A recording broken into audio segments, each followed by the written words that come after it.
Penderyn has great roots in Laugharne because of Brown's Hotel and our involvement. This is one of the great literary addresses of the world. It's also one of the great Penderyn places. We spend a lot of time here. We do tastings and talks here, and we enjoy the culture and the ambience of Laugharne. So the opportunity to give the Penderyn Prize here at the Laugharne weekend was a terrific one because we love this as a really good quality cultural festival. A few quick words about the Penderyn Music Prize. If you know anything about book prizes, obviously at the very top is the Booker Prize or the Nobel Prize. And then you get down and there is a prize for everything, whether it's science fiction or children's or crime. Every genre has a prize. But there's never been a music book prize. And a couple of years ago, myself and John, who does the festival with me, we were talking, yeah, wouldn't it be a nice idea? And then somehow, John Regana from Browns and Penderyn, we're talking with him, and he thinks, I think Penderyn might be interested in sponsoring this. And that's how we came up with this idea. The shortlist was an unbelievably long shortlist of 13 books. Of the 13, there were 5 ones that really stood out with everyone. They were the Bob Stanley's Yeah Yeah Yeah, Viv Albertine's Clothes, Music and Boys, Steve Hanley's book, The Big Midweek, and Mark Sauder's biography on Robert Wise. The fact that a couple of those authors happen to be in Laugharne is just coincidental. We're very, very excited to be here and to be part of the Laugharne weekend. Nigel is the main shareholder in our distillery Penderyn. He's also the owner of Brown's Hotel down the road here, very much part of the culture of Laugharne. Single malt whisky is a lovely combination of art and science. In the making of whisky, there's a lot of science in the distillation, and then in the maturation over many years, the art of the interaction of the wood and the water and the natural air around it. So we think it's a good combination, and stories, music and malt whisky go very well together. I hope you would agree. Jim, the writer of the Whiskey Bible, said, you don't take 10 minutes of a good whisky, it needs a good half an hour. And as part of the prize today, we have a £1,000 cheque and also a very, very good single cask whisky for the winner. So, to announce the winner of the inaugural Penderyn Prize,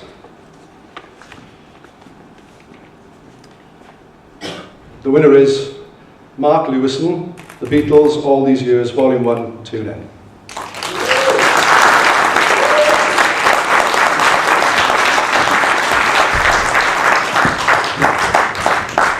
Congratulations, Mark. Thank you very much. Thank you. Thank you, sir. Oh, lovely. We'll drink it later. And more importantly, yeah. Congratulations, and you do have to drink it all today. Okay, it can be arranged. I have some friends here who will help. My grandmother could see me now. It's a good prize. The money will be very useful. I need a lot of money because this is a very long project. And the whiskey is very handy. I didn't drink whiskey until about 5 years ago, and now I drink it fairly frequently. And I'm going to enjoy this one, maybe some today as well. So it's a great honour to be here. I was here last year actually presenting the book, and it's lovely to be back. This is a brilliant festival. And why another book on the Beatles? That's the question I get asked all the time. Not another book on the Beatles. I mean, don't we have 100 or 200 books? And actually, we have more than that. We have something like 600 books. But in terms of biography, I felt that some years ago that the Beatles are actually underserved. There's only 2 or 3 really decent biographies that people think about. There's the Hunter Davis one that came out in 1968, which is now 47 years ago. There's Shout by Philip Norman that came out just after John Lennon was killed in 1980-81. So really, I felt that since both those guys were Sunday Times journalists who dipped their toe into the waters of the Beatles for a couple of years and then pulled back out again and wrote, supposedly authoritative books, I just thought that actually this is a subject that deserves to be done more thoroughly. This beast of a book is what resulted, and it's actually in two volumes in a box. They call this the extended edition, but actually it's simply the edition that I wrote. And then there is another one, which is the mass market one, which I abridged down from 1,700 pages to 900. So that one looks big, but this is the real deal.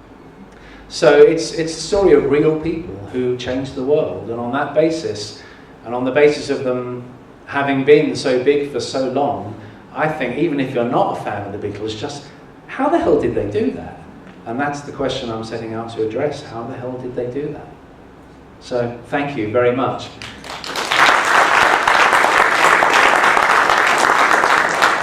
And thank you again to Penderyn for this wonderful honour. I'm really, really, very, very pleased to be the first recipient of the annual prize. Thank you.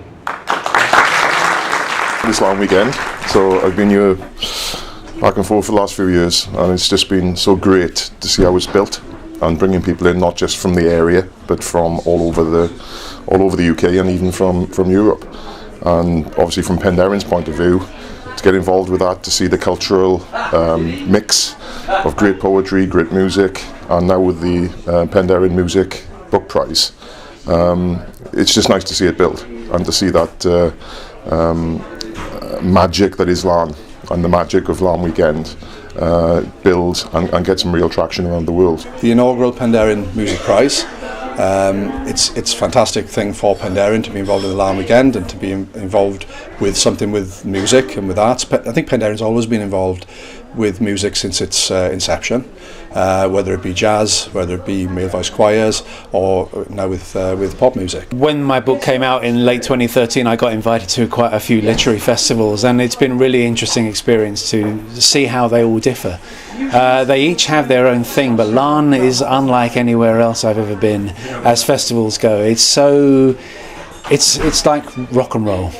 It's kind of free and easy, and you've got really good poets here and writers and musicians and people talking about music, which is something you don't often get. So for me, it's like a unique festival, and it takes place in Laugharne, which this extraordinary town with all the Dylan Thomas resonance here. And residents as well, and the graveyard and the venues, and Brown's Hotel right in the middle of it, which is buzzing like mad. You can hardly get in the building sometimes, and it's so incredibly raucous, but everyone's having a wonderful time. The sound you hear in Laugharne for me is laughter, and this is my second trip here, and I've had another great time. I had a great time last time, and again this time, and now I've won the prize as well, so I should always think very fondly of it. To listen to Mark's talk on his book, to think of him giving 25 years of his life to that project, and the way he spoke about it with such passion and interest, I thought was really quite stunning, and very proud for Penderyn to be involved with that. I think the winning book for the prize this year is a phenomenal book, so well researched and well written, and it's a deserving winner of a book prize, and something that of course that sort of prize has been absent from literature over the years, and this perhaps is an opportunity to highlight that kind of style of writing. The biggest problem I have is time. People think, 25 years, you can stretch out, you can go and have a holiday. But there is no time for anything other than work. The whole thing about this project is to do it properly and cut no corners. And the moment you set that kind of a goal, then you've got a mountain to climb on a regular basis. So, but the great thing is, I feel I was put on the planet to do it.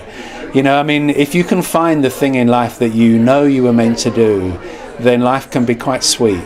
And although I work really hard, it doesn't feel like work. It just is what I'm meant to be doing, which is researching the history and writing the history so that it's not wrong forever. My feeling is, if I don't do this now, this story, this really important story, will always be told wrong. Because there are lots of myths and there are lots of people fabricating stuff right, left and centre. And my job is to get rid of all of that and just tell the story as best it can be told. So here I am on a nice pleasant Sunday in April picking up a prize, which I'm really happy to have. But tomorrow I'm back at my desk. On Tuesday I'm back in the library, and that's how it will be for the next few years until Volume 2 comes out. Penderyn as a concept started, as a lot of good ideas do, as a conversation in a pub.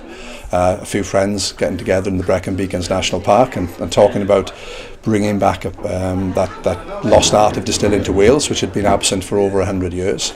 And the idea of the book prize with Richard Thomas, and that started as well as a conversation in a pub. What a great idea! Something that was missing in the marketplace, that needed to be there to highlight that genre of writing. Just how did it go for you? Look at me, yeah? Is this for the Penderyn Prize or for him? I think it was good. I think the books were great. The book that won was a superb book, so no one can complain about that. And I just hope it's the beginning of years and years of Penderyn Prizes.